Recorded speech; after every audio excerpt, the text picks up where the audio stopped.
અનુભવી કોઈ આવો રે અનુભવ કરવા, સાચા શબ્દને શોધી લાવો. સાચો શબ્દ કના પાહા મળે? સદગુરુ પાહા જો તો સાચો શબ્દ તમને સમજાવે કે કયો સાચો શબ્દ સહી. આ આવળવાણી હતી. એક કાકો એક ભાઈ હતા, તે એ કાયમી ભજનમાં જતા. ઈઓને કાયમી ભજનમાં જાવું એટલે જાવું, ખેતીવાડી કરતા, પણ ભજનમાં એને હોજ પડે ને ગમે તે જો ભજન હોય ને કોઈ ક્યાંક હોય ભજન છે તો એ પહોંચી જાય. કાયમી ભજનમાં જતા, કાયમી ભજનમાં જતા એમ કરતા એના ઘેરથી એને બહેરું હતું ને એને આ બધું ગમે ને કે આખો દાડો એક તો ક્ષેત્રમાં કોમ કરે, આ ભેંસોનું ચાલ લેવી ને આ તેન છે હોળ આંકવાનું બધું જેટલું એ કોમ કરતા હોય અને થાચા પાચા હોય છે તોય કીકળ કરતા ને હજુ કોકને જરાક આવીને કીધું ને પેલા ભાઈ આ ફલાણા ઠકોણા ફલાણા ભાઈના એ ભજન છે તો તમારે ખાધું ના ખાધું કરી ગયા અને હું જઉં છું તાણ કરતા કરી સીધા ભજનમાં ઘણી વાર કી ઉભા રહે ને ઘેર અને બસ એ ભજનમાં એટલે આ એ રહ્યા ભજનમાં છે ને એના ઘેરથી ને આવું બધું ગમે ને. હવે એ રહ્યા કોઈક ભગત હતા એટલે એના ઘેર તો ભાવિક હતા. એ તો એટલે કોઈક આવતું જાતું હોય ને તો એને બોલાવે, એ ભાઈ આવો આવો આવો બેહો બેહો બેહો. એટલે ભગતનો એ ધ્યેય હોય કે ભગત હોય ને કોઈ બી તો એ શેઠેથી માણસ જાતો હોય ને તો ના બોલતો હોય તો બોલાવો, આવો ભાઈ બેહો, એટલે ભાઈ ચા બનાવો, ચા પો યન પાણી પો, આવો આદર ભાવ કરે. ભગત હોય ને એ આદર ભાવ કરે અને આવું બધું એને ઘેરથી ને આવું બધું ગમે ને. આખી જનન તેને લાઈને કે બેહાર છે ને કે ચા મૂકવાનું આમ કરવાનું, પણ એ એના ઘેરથી એમાં હતો ને તે એને કહેવું એ કી નીનાથી અવળું કરતો. કોઈક આવે ને તો કે ચા મૂકજો તો તરત જ પેલો માણસ હમણાં બેઠા હોય ને એ હોભળતા હોય ને કે હું તો નહીં મૂકું એમ કરીને ઉભો રહે. એટલે પેલાને બચારા ભલો ભગત હવે એને લાચાર થવું પડે એટલે કોઈક આવે ને તો આવીને બેહેન તો બેહારે. પોણીએ ગયો હાથી લાઈને આલે, પેલોને કીટ ને પોણીએ હાથી લાઈને આલે. ચોક યોને કહેવા જોઈએ વળી કહે કે પોણી લાવજો તો કે હું તો નહીં આલું. તો પેલો લાયાનું પરમોણ રહે ને એ લાચાર હતા. યાર મને કહું હું આમ કહ્યું તો એ આમ જ કહે એટલે પછી એ હાથે નાથે પોણી પોય, ચા એ હાથે નાથે બનાવીને પોય. એમ કરી અને આવી રીતે કરતા અને આવી રીતે ભજન કરતા. પછી ઘણા દાડા ભજન કર્યા એટલે એઓને એમ થયું કે લાવો ને મારા ઘેરે હું ભજન કરાવું, પણ મારા ઘેર તો ભજન કરાવે તો મારે તો ઘેરથી આવડું હેડે છે બધું, એટલે હું આમ કહ્યું તો એ આમ કરશે તો મારે તો મારા ભજન કર્યા ઉપર કોઈ પેલું રહે અને ભક્તો સંતો આવશે એઓને મૌન પાડે કે પેલું થાય તો એ તો અપમાન થાય. પછી એક ભાઈ એના દોસ્તાર હતા તે યોને કીધું લ્યા કે ભાઈ વય આવજી, એ કે શું છે કે મારે ભજન રાખવા છે. તે કે મારા ઘેર ભજન રાખવાનું એટલે કે તને ખબર તો છે કે તારી ભાભી જેવી છે કે તો વાત સાચી છે કે તમે ઓમ કહો તો એ ઓમ કહે એટલે કેવું મારા ભક્તો સંતો ભક્તો આવો મારા ઓગણે અને આવું થાય તો કે મેળા આવે ને એટલે કે તારી કોમ કરો ખર્ચો બધો હું આલ્યું પણ તારા ઘેર રાખજે ભજન અને મારા ગુરુને હું બોલાવું. તે મારા ગુરુનો મારા દર્શન થઈ જાય અને હું બોલાવું.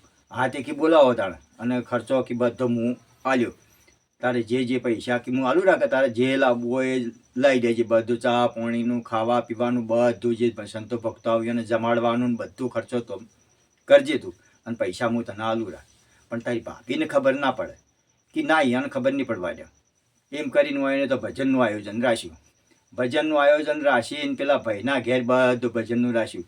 એટલે પેલા ભાઈના ઘેરથી કે આ તમે ભજન રાખો છો કે હું ભજન રાખું છું. એટલે બહેરાની વાત હવે પેલા કીધું પરું કે કોઈ બહેરોને તમારા ઘેરથી ને મત કહેજો ને કે બહેરો હોય ને એની વતડી ટૂંકી હોય એટલે એ તરત જ બીજાને તરત એ ન કીને તાર તો પેટમાં એને ગેસ રહે. એ કોકને થોડી એ વાત કરે ને તાણે એને જીવને શાંતિ થાય. એટલે પેલા કીધું કહેજો મત કે બહેરોને કોઈને વાતની ખબર ના પડે કે સારું. એટલે કે હું ભજન હું કરાવું છું કે હા તો કે બરાબર. એને તો ભાઈ લાવ્યું બધું ભજન કરાવ્યા, આખી રાત ભજન કર્યા અને રાતના 12-1 વાગ્યા એટલે પછી બધા ભક્તો હતા એ તો હવના ઘેર જતા રહ્યા. હવે પેલા ભગત એના ગુરુ મહારાજને બોલાયા હતા તેઓ ગુરુ મહારાજને ઘેર લઈ જાય અને લાગાવે તો પેલો એને ઘેરથી એમાં હતો તે કોક વળી અવળું કરે તો વળી એમ તો પેલું થાય એટલે કે ગુરુ મહારાજની પથારી હોય તમારે અહીં રાખો તાણે તે એને તો પથારી અહીં રાશી પછી બધો હોઈ ગયો. એટલે પેલા ભગત હતા એ રહે કે મારો સેવક છે મારી સેવા ખૂબ કરે છે લોકોની સેવાઓ ખૂબ કરે છે, સારા કાર્યોમાં જાય છે, ભજનોમાં જાય છે, પણ એના ઘેરે આ ચમ ભજન કરાવતા નથી. પણ ઓમાં કોક હશે કે એટલે જે ગુરુ હોય ને એને બધો અનુભવ હોય કે અનુભવી કોઈ આવજો રે અનુભવ કરવા. એટલે જે સંત હોય ને એને અનુભવ હોય બધો, જે એનો અનુભવ થોડો છો કે ઓમાં કોક છે.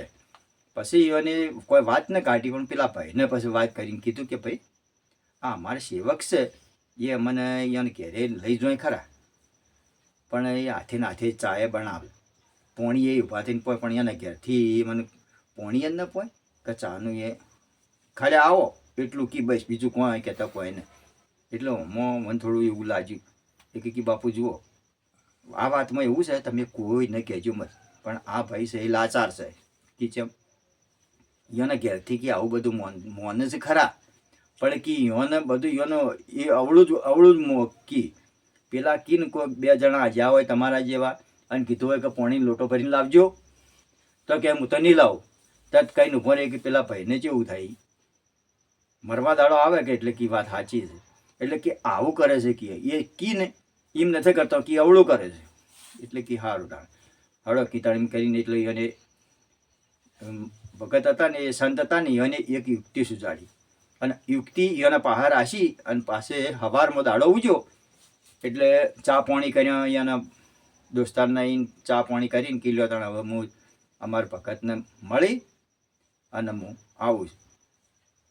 તે જાય એને કે એને ઘેર જ્યાં ને એને સેવકને એને પથારી કરી બેઠા, એને ઘેરથી કે આવરા એમ કહીને એ તો જો પરો ઘરમાં પેલા હાથે નાથે ચા બનાવી, ચા પાઈ એને ચા પાઈ અને પછી બેહાર્યા એને ઘેરથી જો પોણી ભરવા જો એક વયોને શું કીધું કે જુઓ તમે જોડ્યું અને મેં જોડ્યું. આ યોના ગુરુએ કીધું કે જુઓ તમે જોડ્યું ને મેં જોડ્યું, તમારે ખાલી હવે શું કરવાનું, તમારા ઘેરથી ને કોઈ બી ઓય આવે ને તો તરત તમારે ખાલી એટલું જ ઘરમાં જઈને કહેવાનું આયા સીધી પોણીમાં જ પાજ્યું, બસ આટલું કહેવાનું. એ કે અવળું જ કરશે, એ કે ના હું તો પાયું એમ કરીને 6 દિન બહાર આવશે કે આટલું જ કહેવાનું. તમારે જે કરાવવું હોય ને એ આ કહેવાનું, અને કરાવવું હોય એ ના કહેવાનું, અને ન કરાવવાનું હોય એ કહેવાનું કે હા કરાવવાનું. એટલે કે આવી રીતે અવળું બોલશો ને તો જ કે તમારે હરખાય આવશે. એ સારું તાણ તો બરાબર. પછી એમ કરતા કરતાં 2-3 દાડા થયા એટલે એના 2-3 બીજા ભક્તો હતા તે એ થઈને નીકળ્યા કે આવો આવો કે આવો આવો કે આવો. તે પથારી કરીને એને બેહાર્યા અને ઘરમાં જા, અને ઘરમાં જઈને શું કહે છે ખબર કે આ 2-3 જણા આવ્યા છે ને પણ છોટો ચાયા નથી પાવો. એટલે તરત જ પેલો આવડું કરવા માંડ્યો કે છોટો ચાયા કેમ નથી પાવો કે અરે એને તો દૂધ ગરમ કરીને કે આલુ કે. એટલે તરત તો એને તો દૂધ ગરમ કરી અને લાઈન બાંધોને પાયું કે હા મારા ગુરુએ કીધું હતું કે મારે હમું તો પડી ગયું છે. પછી એને ખાવું હોય જે ખાવું હોય ને કે બીજું કે આજ તો કે કઢીને રોટલા કે બનાવજો, કઢીને રોટલા બનાવજો. ના કે કઢીને રોટલા શું કરવા બનાવવા છે, હું તો શીરો કર્યો. એટલે કે હળો ખાવા તો વગર વ્યવસ્થિત મળે છે, જે કોઈ એક ન કરતો ને ના કોણ એ કરે છે. એટલે પછી 2-3 પરુણા બીજા 2 દાડો ચેડી ફેર વળી બીજા પરુણા આવ્યા એટલે કે આવ્યા છે પણ એને કોઈ ખાવા કરીને ખવડાવવું નથી ને કે ખાવું ખવડાવવું હોય ને તો કઢી રોટલા કરો. ના કી એને તો શીરો કર્યો ને કે દાળ ભાત બનાવ્યો ને કે અસલ પકવાન બનાવીને કે હું એને તો ખવડાવ્યો કે. એટલે હું એને તો મેળ પડી ગયો કે હા અમારું બધું આ તો જબરું છે કે. એમ કરતાં કરતાં કે હવે હું હમું કહેવાય ને તો ઊંધું જ કરશે. એટલે એને હરખાઈ કે મારા ગુરુ મહારાજને આટલું તો કોક એને સદબુદ્ધિ હલાવી કે પહારે તે હવે તો કે હું કોક કહું એટલે હું અવળું કહું એટલે એ હમું કરે છે. એટલે મારે હવે અવળું બોલું એટલે એ હમું થઈ જાય છે. પછી 2 જણા ખેતરમાં ગયો તે પહેલાં તો પેલા હતા ને આપણે વળના હાથી આવે ને પેલા જેહાડા, તે જેહાડા હતા પહેલાં. તે જેહાડો લઈ અને 2 જણા ચાર લેવા ગયો એટલે 4ના 2 ભારા બોધ્યા. 2 ભારા બોધીને જેહાડા ઉપર બોધીને કમ્પ્લીટ કરી અને પછી વચમાં આવતી હતી નદી. તે નદીમાં થઈ અને આ પારથી પેલી પાર જવાનું હતું. તે કેમ કરો કે તમે કી બેસી જાઓ કે ઉપર.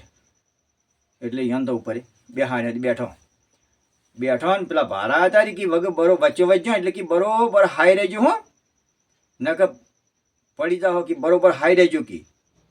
એટલે વચ્ચો વચ નદી ગયો ને એને તો આવડું બોલવાની તો ટેવ જ હતી. તે કે બરોબર પકડી રાખજો નકર પડી જાઓ. એટલે એને તો શું પકડી રાખે કે લ્યો આ હેઠું મેલ્યું ઉઠું એમ કરતાં કરે પડતું મેલ્યું. તે સીધો નદીમાં પડ્યો. નદીમાં પડ્યો તે પેલા બળદિયા લેતા કરીને પેલા બહાર ગયા અને બહાર જઈને પછી પેલા તણાતા જાતા હતા તે જાતો પકડ્યો અહીંયા તો પકડીને તોણીને લાવ્યો બહાર અને બહાર લાવી અને પછી એને સમજાયો કે આવું ન કરવાનું, આવું ખોટું કરે કે આવું ખોટું કરો તો ખોટું થાય, એટલે આવું અવળું ન બોલાય અને હમું બોલાય. એટલે પછી એમ કરીને એને તો લઈ જાય અને બહાર કાઢીને પછી ઘેર લઈ જાય. પછી એને થોડી સમજણ તો આવી કે ખરેખર એ કહેતા હતા ને હું એમ કરતી હોત તો મને કોઈ ના થતું. એને મને એમ કીધું હતું કે બરોબર પકડી રાખજે, પણ મેં વળી એના આવડું કર્યું કિલો નથી પકડવું ક્યાં હેઠું મેલ્યું. તે કે હું તણાઈજી સારું કર્યું તે મને પકડીને બહાર લાયા ને કે હું તો તણાઈને જતી રહ્યો ને મરી જ હોત હું. એટલે આવું છે. એટલે કોઈક કહેતું હોય ને એ હારા બલ્લે કહેતું હોય, મા બાપ કહેતું હોય એ હારા બલ્લે કહેતું હોય. અત્યારના છોકરાને વહુ હોય છે ને એને મા બાપ કહેતો હોય ને હાવ કડમાં ઝેર જેવો લાગતો હોય, પણ એ યોના માટે કહેતો હોય છે. પણ એને અવળું પડે છે કે આ તો કચ્છ કરે છે, આ તો ઓમ કરે છે. પણ મા બાપ જે કરતો હોય ને એ હારા બલ્લે કરતો હોય છે અને સાચું કહેતો હોય છે. બોલો સદગુરુ દેવ કી જય.